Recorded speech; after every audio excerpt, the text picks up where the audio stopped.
2025 dragon का साल होने वाला है और इस साल ड्रैगन बहुत ही बुरी तरह से चमकेगा। वो तारे की तरह नहीं चमकेगा, कहीं जाके जलेगा नहीं, बल्कि इस साल ड्रैगन अपना एक बहुत बड़ा मूव उठाने वाला है, एक कदम उठाने वाला है। लेकिन ये चीज मैं कह कैसे रहा हूँ, ये चीज कहने के पीछे मेरे पास क्या लॉजिक है, वो सारा तुम लोग को इस वीडियो के अंदर समझ में आ जाएगा। लेकिन उसके लिए तुम्हें ये वीडियो शुरू से लेकर लास्ट तक देखनी पड़ेगी, जो कि तुम एक्चुअली में देखते भी हो या शायद नहीं देखते, मुझे नहीं पता, मैं अपने एनालिटिक्स चेक नहीं करता।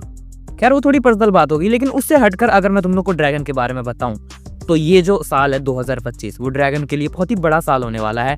और ये साल 2025 वन पीस फैंस के लिए भी बहुत ही अच्छा होने वाला है, क्योंकि ड्रैगन की असली ताकतें हमें इस साल देखने को मिल सकती हैं। देखो मैं मजाक नहीं कर रहा, जो चीजें ओडा सेंसेई ने हम लोग को बताई है वही सारी चीजों को लेकर, उन सारी चीजों को समझकर और अभी के टाइम पर जो चीजें चल रही है उन सारी चीजों के हिसाब से मैं एक ऐसा अंदाजा लगा रहा हूँ कि इस साल ड्रैगन हमें अपनी असली ताकत दिखा सकता है। और शायद हम लोग को फाइट करता हुआ भी नजर आए, या फिर बहुत ही बड़ी फाइट जो कि एक्चुअल में एक बड़े स्केल पर बैटल भी हो सकती है किसी के साथ, शायद वर्ल्ड गवर्नमेंट के साथ। देखो सबसे पहले तो हो सकता है कि ये वीडियो थोड़ी छोटी हो, क्योंकि इसमें मैं तुम लोग को बस इन्फॉर्मेशन दे रहा हूँ कि कैसे ड्रैगन इस साल चमकेगा। बार बार चमकेगा बोल रहा हूँ तो इसको कुछ गलत मत समझ लेना। मतलब ये है कि ड्रैगन कैसे इस साल अपना बड़ा मूव उठाएगा, इसलिए हो सकता है कि शायद ये वीडियो थोड़ा छोटा हो, तो एडजस्ट कर लेना यार अपने हिसाब से। और वैसे भी ये वीडियो अनस्क्रिप्टेड है। और हाँ, वीडियो में आगे बढ़ने से पहले मैं एक और इन्फॉर्मेशन तुम लोग को देना चाहती हूँ। इस वीडियो के अंदर हम लोग जिन भी चीजों के ऊपर बात कर रहे हैं उसमें से आधी से ज्यादा इन्फॉर्मेशन मैंने स्क्रीन रेंट वेबसाइट से ली है। मतलब मैंने उस वेबसाइट पर आर्टिकल पढ़ा था सेम नाम का कि कैसे 2025 बहुत बड़ा साल होने वाला है ड्रैगन के ऊपर, एंड मैं वही सारी चीजें तुम लोग के सामने रखने वाला हूँ। तो अगर किसी ने वो आर्टिकल पहले से पढ़ रखा हो तो ये मत कहना कि भाई तूने कॉपी कर दिया, करा है पर कहना मत। देखो ये बात तो हम सब जानते हैं कि वन पीस अपने फाइनल सागा में चल रहा है और ये आर्क शायद उसकी फाइनल हो सकती है। और वन पीस के अभी 1100 से भी ज्यादा चैप्टर्स आ चुके हैं, लेकिन इन 1100 से भी ज्यादा चैप्टर्स में ड्रैगन का अपीयरेंस हम लोग को बहुत कम दिखाया गया है। और ड्रैगन कितना बड़ा रोल प्ले करता है वो तो हम सबको पहले ही बता दिया गया था, जब हमें ये बताया था कि ड्रैगन को world government world's worst criminal मानती है। वर्ल्ड गवर्नमेंट ड्रैगन को पकड़ने के लिए हर पॉसिबल कोशिश करेगी, क्योंकि उसको ड्रैगन किसी भी हालत में चाहिए।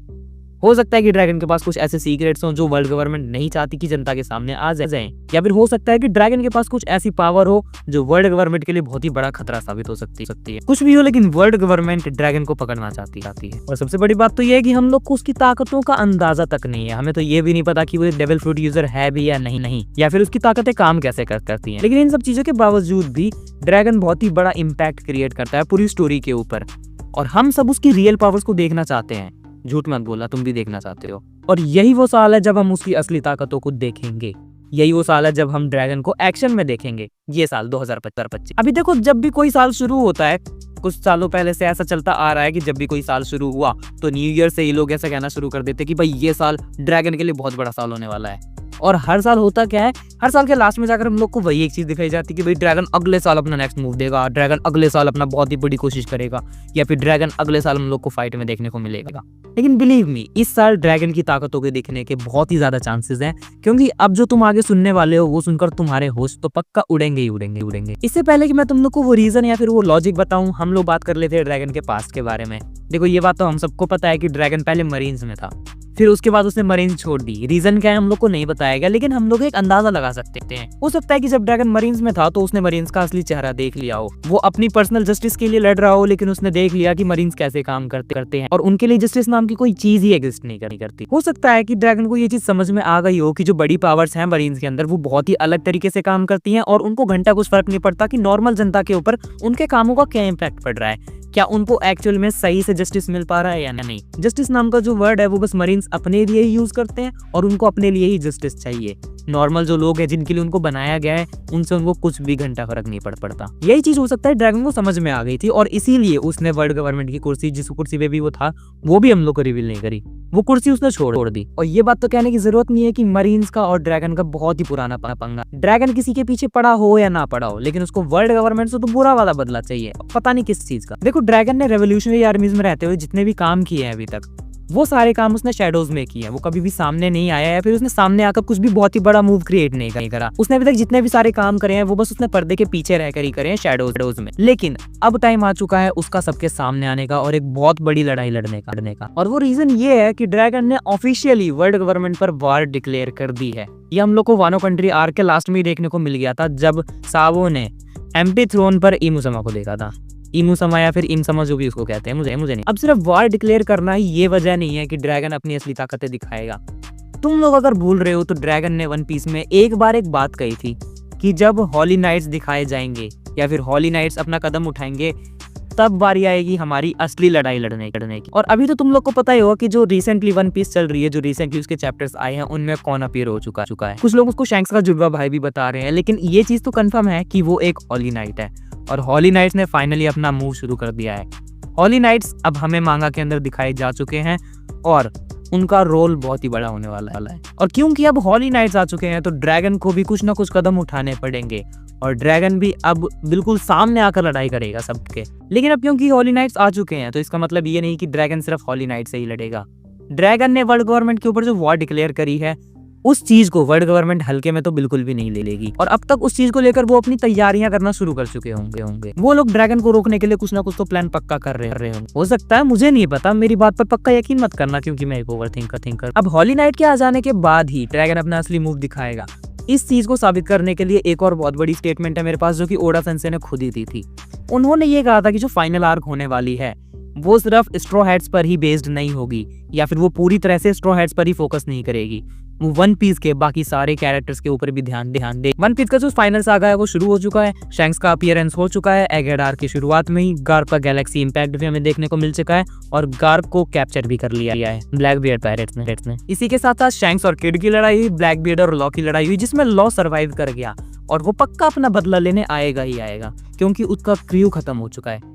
किड के बारे में हमें कुछ पता नहीं कि वो जिंदा भी है या मर गया। कोबी को ब्लैक बियर्ड पायरेट्स ने कैप्चर कर लिया था, लेकिन उसको बचाने के लिए गार्प आ गया। उसने अपना गैलेक्सी इंपैक्ट दिखाया और गार्प को भी कैप्चर कर लिया ब्लैक बियर्ड पायरेट्स ने। अभी हम लोग को कुजान के एक्शंस के पीछे भी कुछ पक्की क्लैरिफिकेशन नहीं दी गई है कि उसने ऐसा किया क्यों, उसने ब्लैक बियर्ड पायरेट्स को ज्वाइन क्यों किया। उसके ऊपर भी काफी सारी थ्योरीज है कि भाई उसने अंडरग्राउंड होकर शायद काम करना शुरू कर दिया जो कि ब्लैक बियर्ड पायरेट्स के पास जाकर जानकारी इकट्ठी कर रहा है और जो कि आगे जाकर black beard pirates problems create करेंगे, उनको रोकने में वो हेल्प करेगा। इसी के साथ साथ हॉली नाइट्स का इंट्रोडक्शन भी हो चुका है और लोकी का भी। लेकिन इन्हीं सब चीजों के साथ साथ एक और बहुत बड़ी चीज हुई है जो कि है मैन मार्ड बाय फ्लेम्स, उसका इंट्रोडक्शन हो जाना। ये बंदा एक ऐसी चीज है जिसके बारे में कहा जाता है कि इसके पास लास्ट पॉनीग्लिफ है, लास्ट रोड पॉनीग्लिफ। और शायद इसी मैन मार्ड बाय फ्लेम्स के अराउंड ये स्टोरी भी रिवॉल्व करती है कि जब ये बंदा वन पीस में एंट्री लेगा तो समझ लो कि वन पीस जल्दी खत्म होने वाली है। अब मैंने तुम लोग को इतने सारे एग्जांपल्स क्यों दिए, इतने सारे कैरेक्टर्स के बारे में क्यों बताया कि ये लोग अपीयर हो रहे हैं? इसका मतलब सिर्फ इतना ही है कि फाइनल सागा शुरू हो चुकी है और क्योंकि फाइनल सागा शुरू हो गई है तो ड्रैगन के ऊपर भी उन लोग को अब फोकस करना पड़ेगा। ड्रैगन के ऊपर भी वो लोग कुछ ना कुछ फोकस करेंगे और ड्रैगन को भी कुछ ना कुछ पावर देंगे। हो सकता है कि ड्रैगन वर्ल्ड गवर्नमेंट के साथ डायरेक्ट जाकर लड़ाई कर ले, उनके साथ एक बहुत बड़ा बैटल करे, या फिर हो सकता है कि ड्रैगन हॉली नाइट से लड़े लूफी को बचाने के चक्कर में, क्योंकि लूफी और हॉली नाइट दोनों अभी के टाइम पर एल्बाफ में है। लेकिन अभी इन दोनों चीजों के अलावा भी एक ऐसी चीज है जो ड्रैगन कर सकता है और वो चीज क्या है और वो चीज है ड्रैगन का गार्प को रेस्क्यू करना, क्योंकि गार्प को ब्लैक बियर्ड पायरेट ने कैप्चर कर लिया है और गार्प भाई है तो ड्रैगन का बाप ही ना, चाहे मरीन्स में हो या किसी में भी हो। अब हो सकता है कि ड्रैगन गार्प को रेस्क्यू करने जाए और ब्लैक बियर्ड पायरेट्स के साथ भी लड़े, या फिर होने को तो ये भी हो सकता है कि जैसे एगेड आर्क में वेगापंक को मारा था तो अब ड्रैगन वेगापंक का बदला लेने के लिए और साथ ही साथ कुमा का भी बदला लेने के लिए वर्ल्ड गवर्नमेंट से लड़े। कुछ भी हो सकता है भाई, फाइनल सागा इतनी खतरनाक होने वाली है कि इसमें कुछ भी हो सकता है। और इसके साथ साथ ये बात भी मत भूलो कि भाई अपना साबो भी रेवोल्यूशनरी आर्मीज में ही है और उसने एम्प्टी थ्रोन पर ईमो को बैठा हुआ देखा तो साबो भी कुछ ना कुछ करने की प्लानिंग में तो पक्का ही होगा। और ईमो डायरेक्टली जुड़ी हुई है वर्ल्ड गवर्नमेंट से, तो साबो और वर्ल्ड गवर्नमेंट का क्लैश होना तो पक्का ही है। बाकी बस जो होगा हमें मांगा में देखने को मिल जाएगा। मेरी एक्सपेक्टेशन तो इतनी ज्यादा हाई है मैं तुम्हें बता नहीं सकता। जो होगा मैं उसमें खुश हूँ क्योंकि मुझे ओडा सेंसे पे पूरा ही भरोसा है, बहुत ही ज्यादा भरोसा है। उन्होंने अगर कहा है कि भाई एंडिंग बहुत ही बढ़िया होगी तो मान लेते हैं बहुत ही बढ़िया होगी। अब कितनी बढ़िया होगी ये हम लोग को एंडिंग आने के बाद ही पता चलेगी, जो कि मैं एक्सपेक्ट कर सकता हूँ कि भाई 10 साल से पहले मुझे देखने को मिल ही जाएगी अगर मैं जिंदा रहा तो। ऐसे नहीं बोलते, मैं जिंदा ही रहूंगा। बाकी तुम लोग मुझे बताओ कि तुम्हारी एक्सपेक्टेशंस कहाँ, तुम फाइनल सागा में क्या क्या देखना चाहते हो, किस तरह की बैटल्स देखना चाहते हो, या फिर ड्रैगन्स को किस तरह की पावर्स के साथ देखना चाहते हो। मुझे सब कुछ कमेंट करके बता देना, सब कुछ कमेंट करके बता देना क्योंकि तुम करते नहीं हो। बाकी thank you so much for watching this video. Instagram पे फॉलो कर लो, मैं इंस्टाग्राम पर आ चुका हूँ, नहीं पता तो मैंने बता दिया, अब प्लीज फॉलो कर लो। उस पर भी हम लोग अजीब अजीब पागलपंती करेंगे, कुछ ना कुछ जो भी तुम कहोगे। अब ये मत कहना नंगा होके पोल डांस कर, वो मेरी आदत नहीं है। अच्छा प्रीपंती नहीं करता, स्क्रिप्ट खत्म हो गई, सॉरी पॉइंट्स खत्म हो गई। वीडियो तो अनस्क्रिप्टेड थी, चाहो तो दिखा दूं, वीडियो सच में अनस्क्रिप्टेड थी भाई। वो राइटर अपना किसी और वीडियो के ऊपर काम कर रहा है, शायद पता नहीं कब तक आ जाएगी उसकी स्क्रिप्ट, लेकिन जैसे आ जाएगी मैं रिकॉर्डिंग चालू कर दूंगा। बाकी तुम लोग को अगर उसकी वीडियो का इंतज़ार है और हाँ, जे की वाली वीडियो का इंतज़ार है तो करते रहो। अभी हमारा डालने का कोई प्लान नहीं है, उसको हम थोड़ा टाइम लेंगे, उसके ऊपर अच्छे से काम करेंगे, उसके बाद डालेंगे। तुम खुश रहो, तुम्हें अच्छी स्टोरी देखने को मिलेगी। मुझे अपने स्क्रिप्ट राइटर पर भी भरोसा